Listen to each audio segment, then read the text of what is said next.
Hello, and welcome to the first event in our Ohio Learns 360 Family Webinar Series. I'm Amy Juravich from WOSU Public Media. We're here today to discuss closing the learning gap for students across Ohio. We would like to thank Ohio Learns 360 and the Ohio Department of Education for their support of this initiative. Students are back in school and discovering a new normal after several disrupted academic years due to the COVID-19 pandemic. Educators, administrators, and parents worked tirelessly to keep students engaged over the past 2.5 school years. And now we're discovering larger than normal gaps in learning. How will schools close these learning gaps, and what can parents do to help? Joining us today for this discussion is Dr. Barbara Boone. She's the director of Ohio Statewide Family Engagement Center at Ohio State University. Dr. Boone leads a team focused on improving partnerships between home, school, and communities for the education of children of all ages. Thanks for joining us today, Dr. Boone. It's great to be here. Thanks for the invitation. Thanks for coming. And before we talk about closing the learning gap, let's start with what it is. How do we know if our student is behind? Sure. Learning loss, this gap we're talking about, is a term that's been used for a long time to describe what happens when a person, we don't practice a skill or something that we know. We sometimes lose that skill a little bit. We maybe aren't as good at that skill. We kind of forget some of the concepts. And if we try to jump back into where we left off, we kind of realize we're a little rusty. We need to relearn some things. And then we can get back on track. We can do this. Kids can do it too. Families may have heard of learning loss before, used to refer to kids having to do some relearning after a long summer break. I heard of summer slide. So if kids are spending the summer, they're not really using those math concepts that they've learned, or they're not reading, or they're not talking about what they've been learning in school. Sometimes when they get back to school in the fall, they're not right where they were when they left off. So during the pandemic, most kids' education in school was interrupted. Those past 2.5 years have been hard for most people, for adults and children alike. So we probably really shouldn't expect our children to perform as if everything has been normal. So can you tell me some of the indicators that parents or the adults at home need to look for if they're considering, like, do I have learning loss happening here? What's some indicators of that? Sure. So, families can, where I would start, and I think families can really get some good information about their child's progress and whether or not their child is on track for their grade level by asking their child's teachers. They have information that is helpful to you, and families should feel good about having that expectation about going to their school. Sometimes families, maybe don't want to ask, they don't want to be a bother, but that is a very legitimate thing for a family to ask of their child's teachers. How are they doing for this year's learning standards?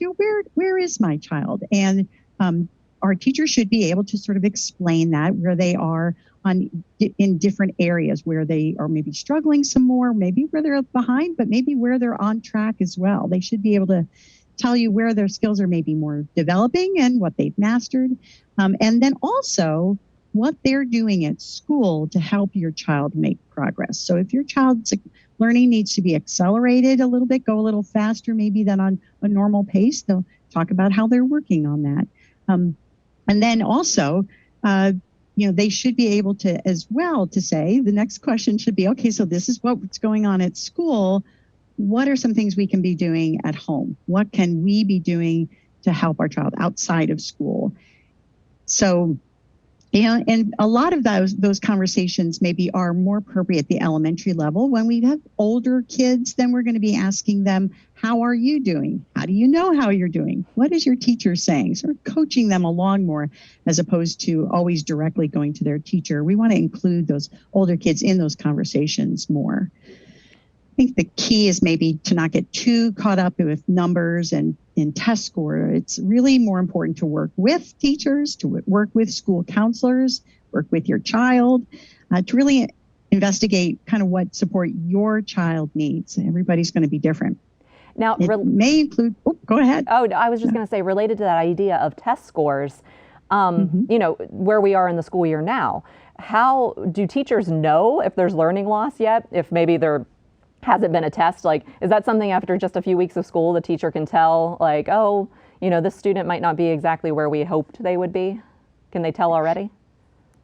I think they probably are starting to get some good ideas about that. Early in the school year, that's often when teachers are trying to get a handle on where are all of my students. Uh, Kids come from all different spaces, so they're trying to figure out where are they, and so where do I get started? What do we already know? What can I build on? And what do I need to sort of help them to rebuild? What skills do we need to learn so that we can move forward? So those early months are times when teachers are often taking those assessments, those early assessments, to see where are my students, so I know where to start to move forward.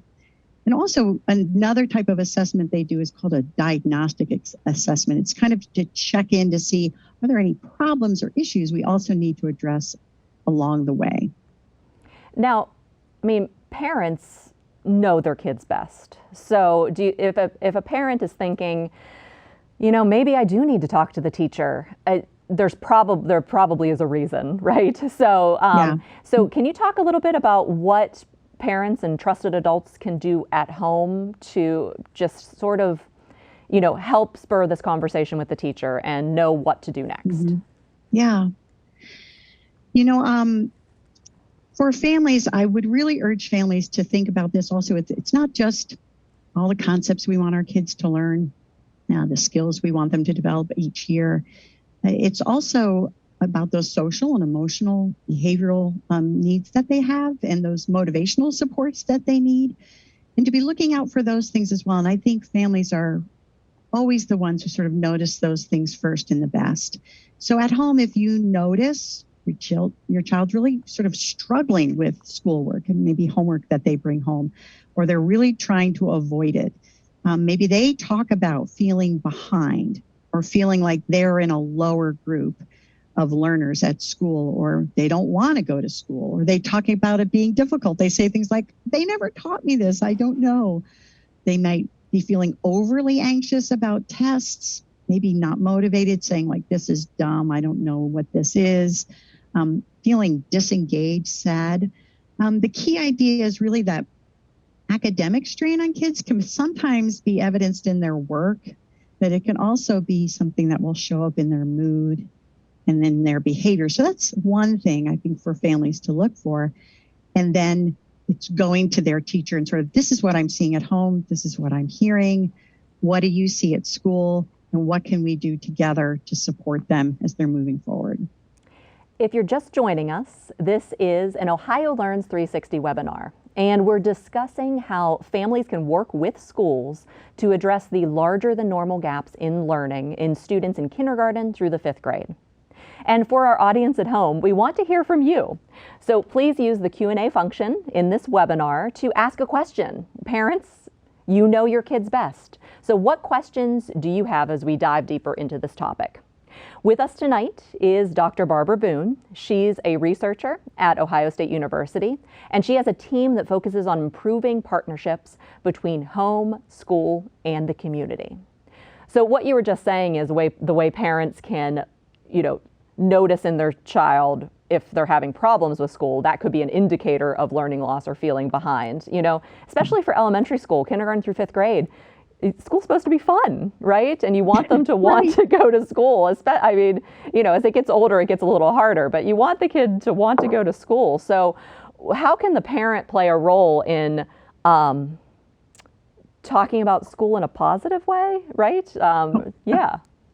Absolutely. Absolutely. I think that kids really pick up on our expectations and how we talk about school. So talking about school in a positive way and really encouraging them, those are really not small things. Those can really make a big difference. I think too, remembering, I always love for families to consider that education it's not a race for your kids. And so we want to sort of not always be pressuring and pushing and thinking we've got to get there first, we've got to get there fastest. Keeping our focus on who they are, where they are in their learning, where they're headed. I think first and foremost is making sure our children are attending school. We've seen these drops in literacy. We've seen the biggest drops across the country and in Ohio in mathematics. But our kids aren't going to be able to catch up. That learning's not going to be accelerated if they're not in school. And we're also seeing huge drops in attendance. So number one, making sure that our kids are in school. And because when they miss school, they miss important learning time. Not just that learning time too, but those connections they make with their peers and with the staff at school, their teachers. Those are important things in kids' lives, and they miss that when they're not in school. There are other things as well. Yeah, go. You can tell us another one. Setting up like those good routines at home. I mean, it seems so basic, but having a routine, getting sleep, meals, time. This is the time where we're going to study. We're going to read. Time for our family to be together and do things together as family. Those routines help children learn. Talking about your expectations for them. I think you are going to do great this year. The third grade, fifth grade, this is going to be a fabulous year for you. And this is how I want you to behave at school. I want you to listen to your teachers. I want you to be kind to the kids around you. All kids hear your expectations, and those are important to them. Talking to them about how to talk to your teacher when they're frustrated, if they feel like things are going too fast or they don't know what to do. Encouraging them, saying, this is how you can talk to your teacher. I think, too, it's important how we talk to them ourselves at home about their learning. There's a researcher, her name's Carol Dweck. She's really interesting. She talks about this thing called growth mindset. And what it really is, it's about that your intelligence is something that improves if you study and you practice, and it grows if you exercise it like a muscle, so you're not stuck with what you have. So, for example, if we just say, you know what, you're just a natural at math. Then when that child comes to a math concept that's hard for them, they think, wait, what's wrong? I'm good at math. And they really start to doubt themselves. Or if we say to them the contrary, like, you're just not good at math. I'm not good at math either. That kind of tells them it's all up to your DNA. It's not up to hard work and practice. And what Carol Dweck found, and what's really interesting, is we can shift our thinking. And, this made a huge difference to me as a mom, because I did that with my kids. Instead of saying, you're just good at that, say, I see you working really hard. I think that if you put in the work, if you really try this, you're going to figure it out. You may be struggling now, you're just not there yet. So knowing that when you make mistakes, when you face challenges, they're to learn from. Maybe we'll try something different. But it's not set. You can grow, you can exercise, and you can learn and grow. And what's interesting about the research around this that so many people have done is that students that have that mindset, that I can learn and grow, that my intelligence just isn't set, I'm either good or not good at something, but I can grow and get better, those students do better in school. And that's something that can really make a difference for a student that's trying to accelerate and learn and accelerate their learning. If we feel like, they've gotten behind because they've missed school, or and they want to catch up to get back on track. The growth mindset idea, I mean, that's just so important, especially for parents at home to understand how to flip the script. And you don't, and my children learned about growth mindset in school. That's a part of their curriculum with their guidance counselor. So, and my daughter had to explain it to me. Like, she came home and taught me about growth mindset and flipping it around. Mm-hmm. So you don't want to say to your child, we need to read at home because you're behind in reading. We have to say, we're going to read at home because it's a good thing for us to do as a family, right? What's another way to flip that around? We're not like, your child's behind in reading, so we need them to read even though they're frustrated. What can you do with that frustration to flip it around and say, look how far you've grown? Yes, I think some of it is focusing, like you said, on not like, you're a good reader, but let's read things that you enjoy. And it's not about, you got an A. That's great. It's about, you worked hard. You got an A, but what I really noticed is that you took the time to really study that, like, or you took time to be really careful on that work that you did. You didn't rush through it. And I think that's really going to help you in the long run. And that's what's helping you be successful. Instead of just sort of celebrating, good for you, you got an A, you're good at that. Switching that to understanding that we're all going to be challenged. We're going to make mistakes. We learn from them. Let's try something different.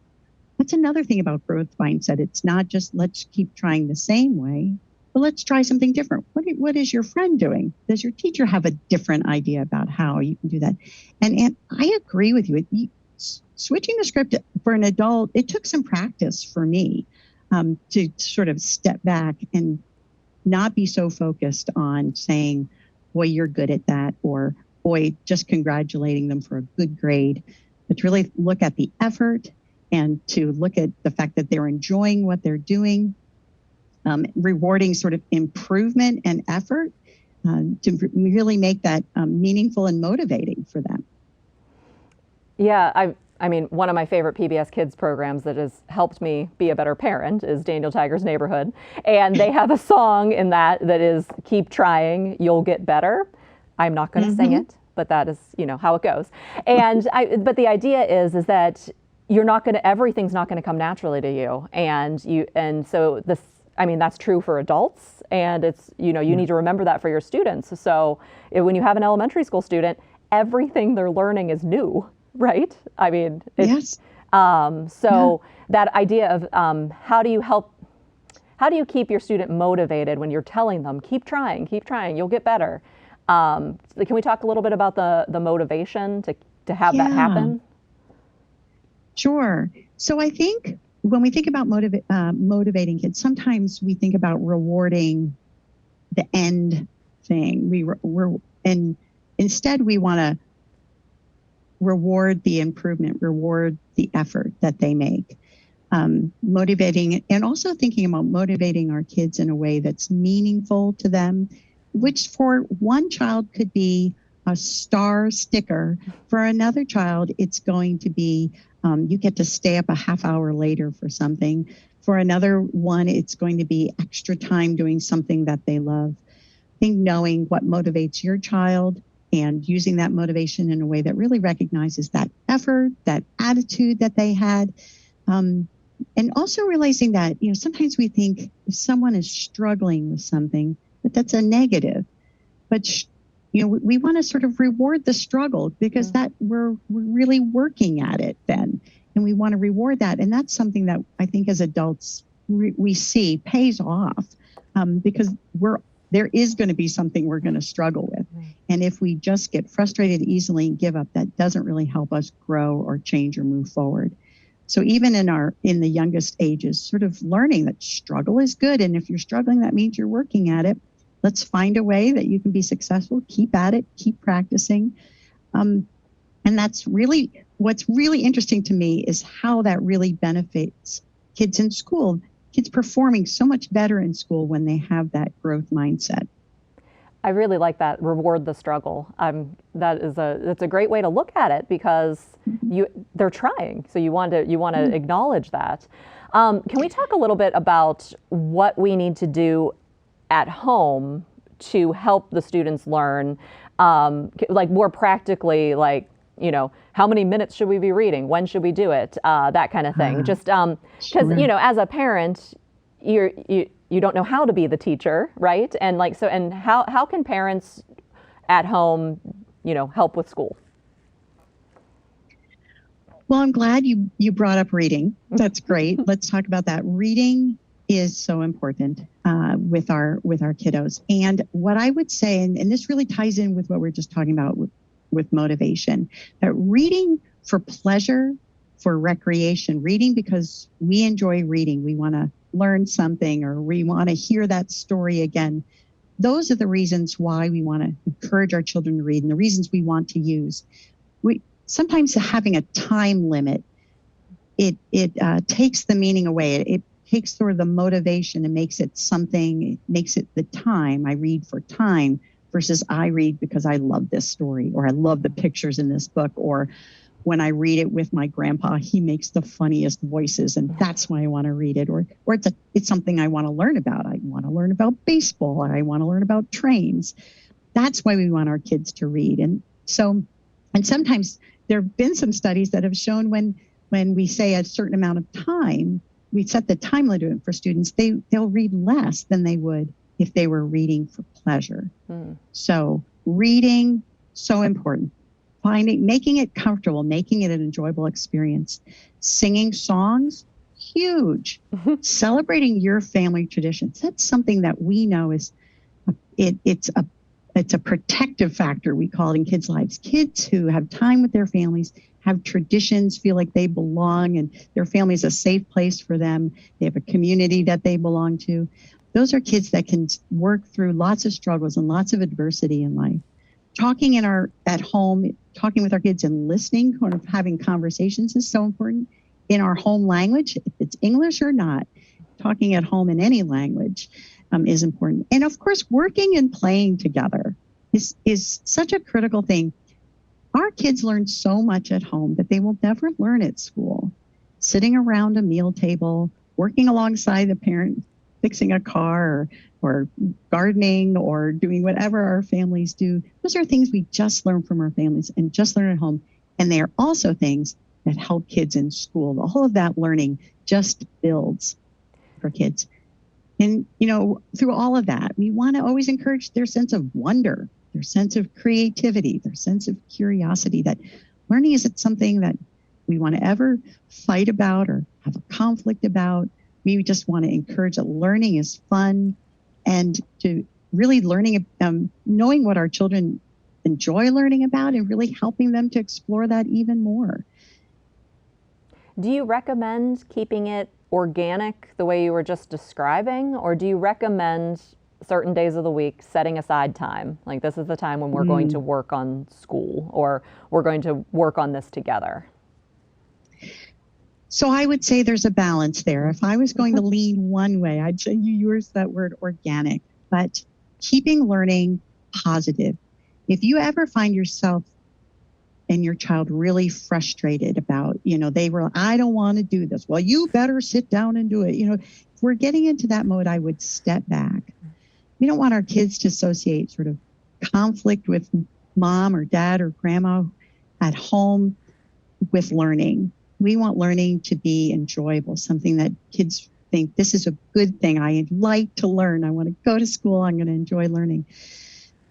So that's an important thing. And in those early years, really at any age, talking about math and history and science in the context of life. That's one of the things that families do really well is, here's what you're learning at school.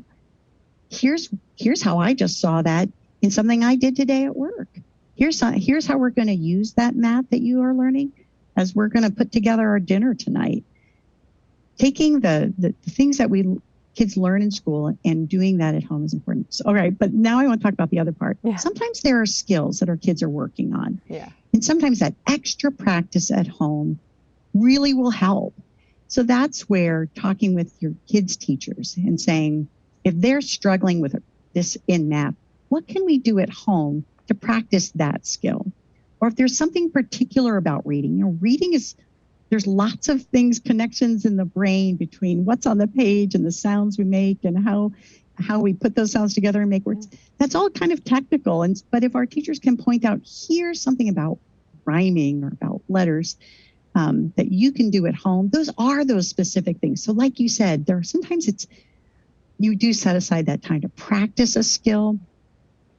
I would say there's also that important time of making learning just a part of your family's life.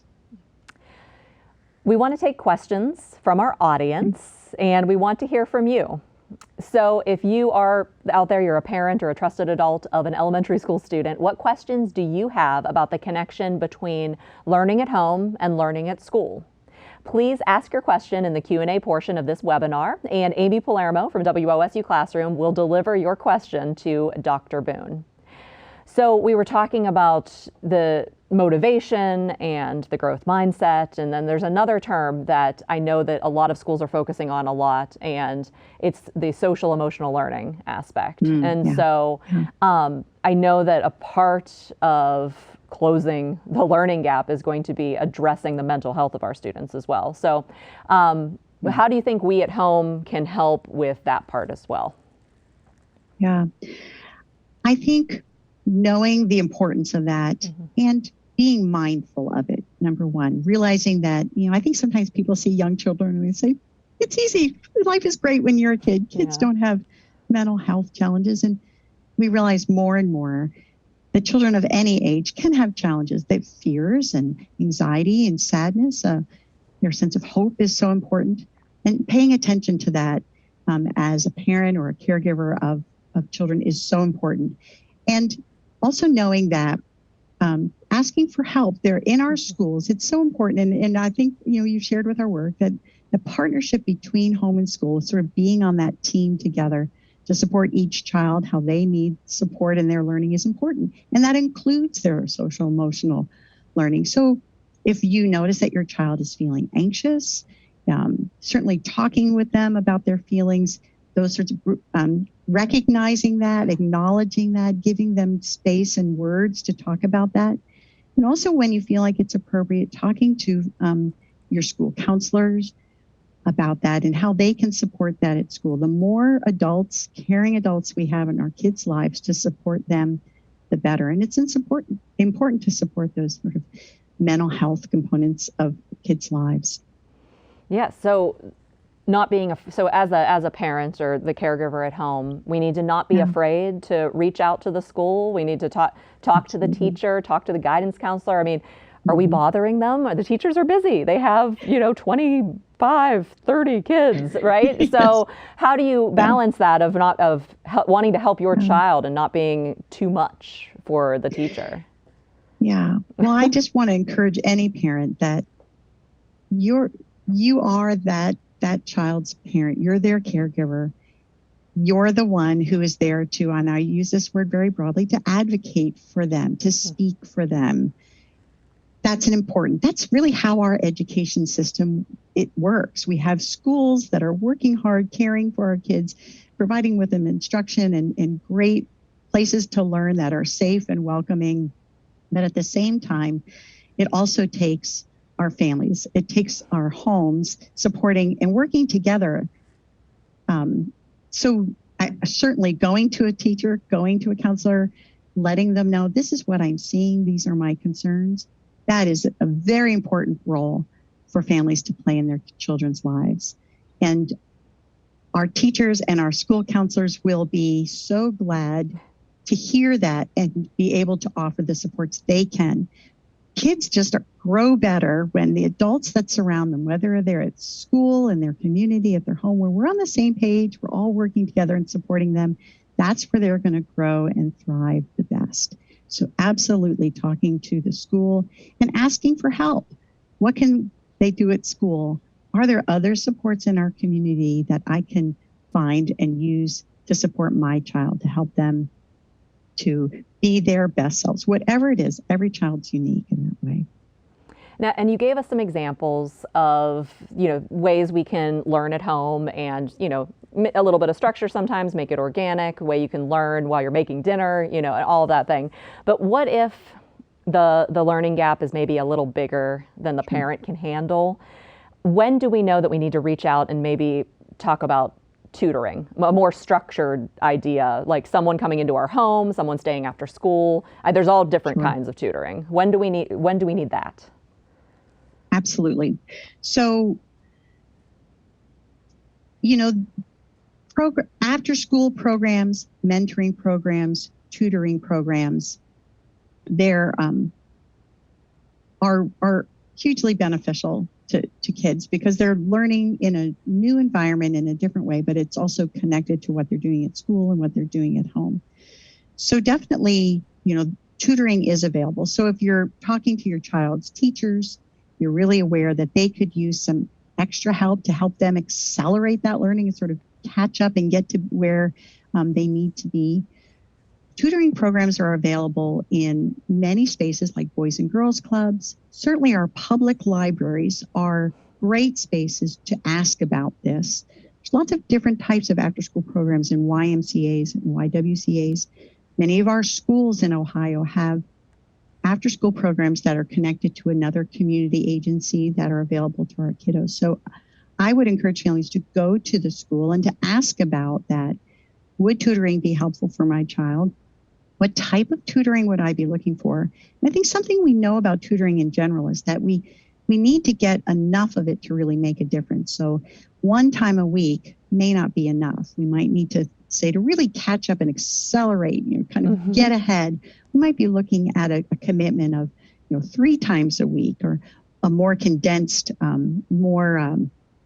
bigger dosage of that tutoring to help make that gain for students.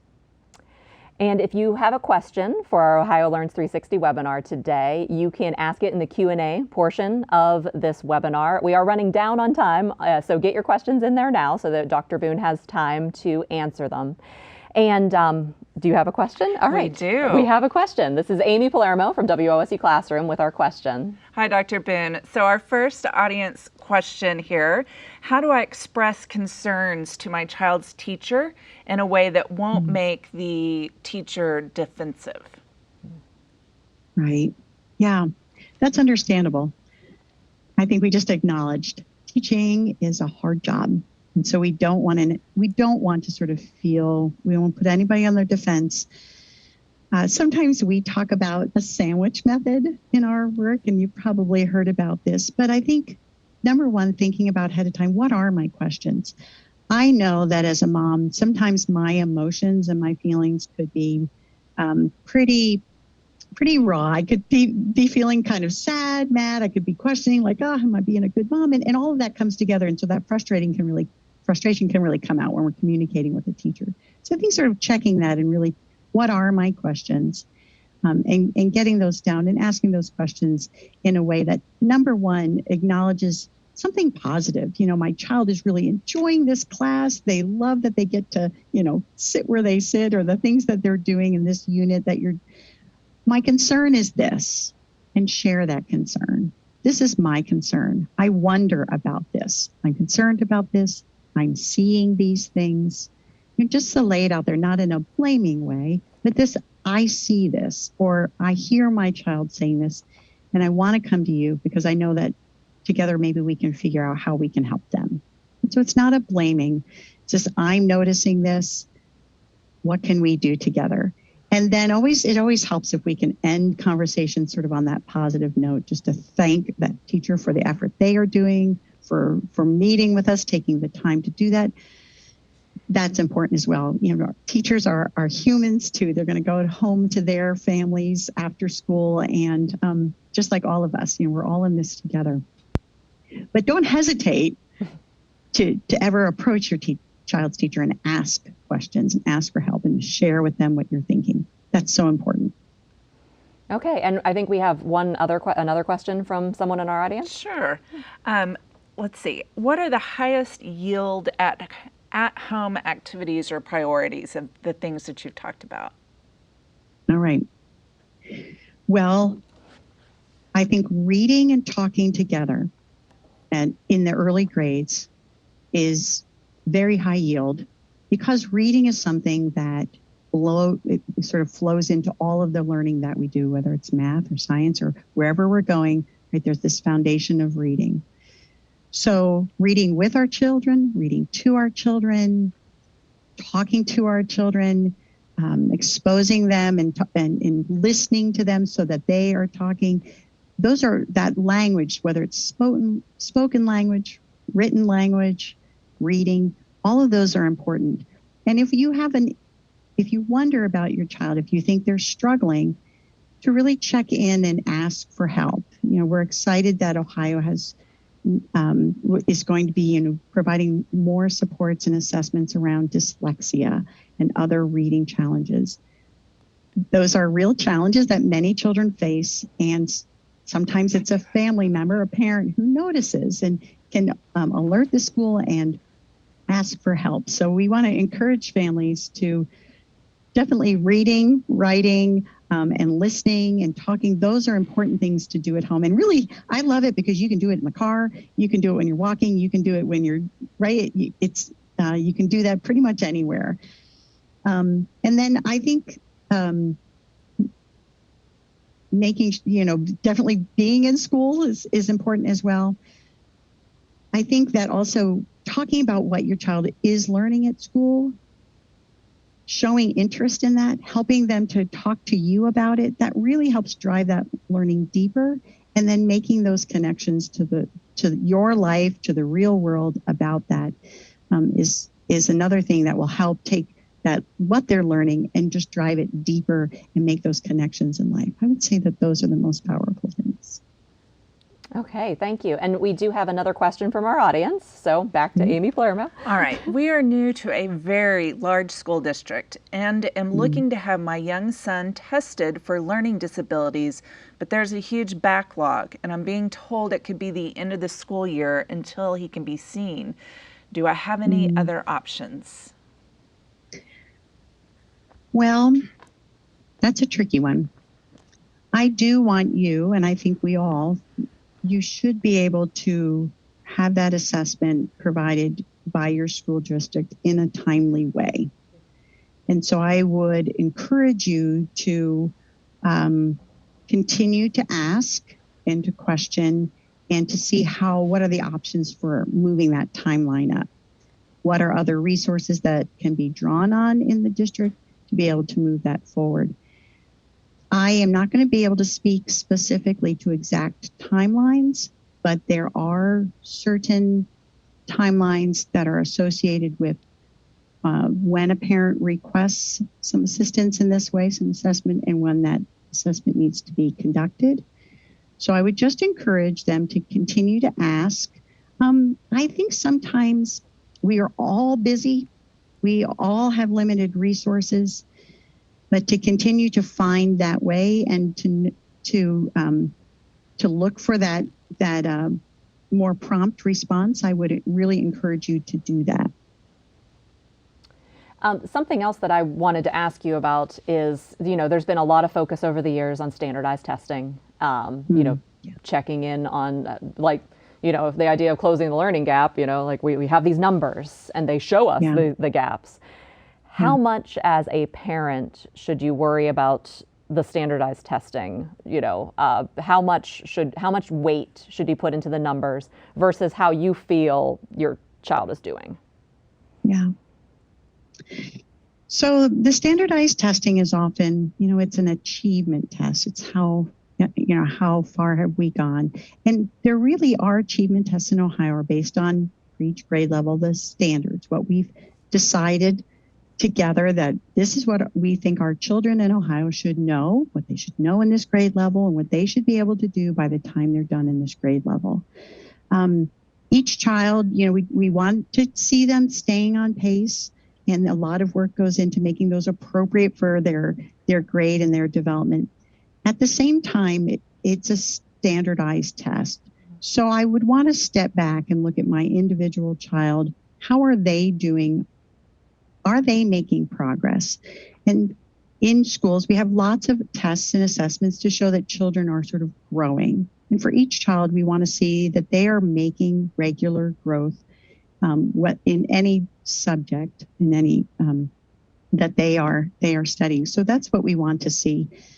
I don't want to put we never want to sort of add anxiety, add stress to our children about a test.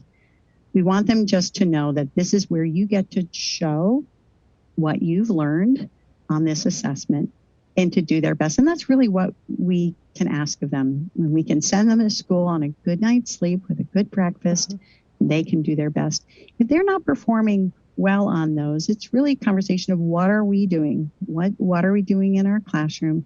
What can we be doing at home to help not only my kid, but all of our kids sort of work and be able to perform better on those. But it's really not about the test. It's about, are they growing? Are they learning? How do we know? How are we watching that? And how can we help them continue to move forward, continue to grow? And before we close, I wanted to make sure we had a chance to talk a little bit more in depth about the idea of the parent role with the teacher. We had someone from home asking about that too. To advocate for your child, don't worry that you're bothering the teacher. You know, that whole situation. I mean, now that we are heading, more post-pandemic, it keeps getting more post and post-pandemic. What about the parent going into the classroom? Or should we be doing phone calls? Should we be doing emails? Should we be having in-person meetings? What's the best way to develop this relationship in order to help our child? Well, that is a sort of a mutual thing. That's what works for you as a parent and what's going to work for your child's teachers. I think that this is what we know. We know that when our teachers and our families communicate well with one another, and that's not just getting information, but that's also sharing information, that back and forth, that you're receiving the information you need about your child's progress, how they're doing, what's going on in the school, what are the upcoming things. You feel like, I really know what's going on, getting the information I need, but also you are sharing back with your child's teacher information that they can need. You're responding back to their questions, but you're also, like we said, some of these examples, telling them things that will be helpful to them about your child, about, the things that your child's learning at home, the things that you do as a family. All of those things help your child's teacher be a better teacher. And what we know is that when that communication is going back and forth, that the trust between our school, our home, our teachers, and our families grows. And that's great for kids. They see that their family and their school are on the same page. And we actually see students doing better in school when there's higher trust between home and school. So that communication is so critical. So we receive it, but also sharing information. That's really important. But this is important for you as a family. It needs to work for you. So letting your child's teacher know, I really need for you to text me, or talking on the phone is what's going to work best for me, or I need for you to communicate with me in this language, not English. I need to be communicated with in a different language, letting them know that. Teachers are going to have certain ways that they are able to communicate best with you, but I'm confident that we can sort of find a way that's going to work best.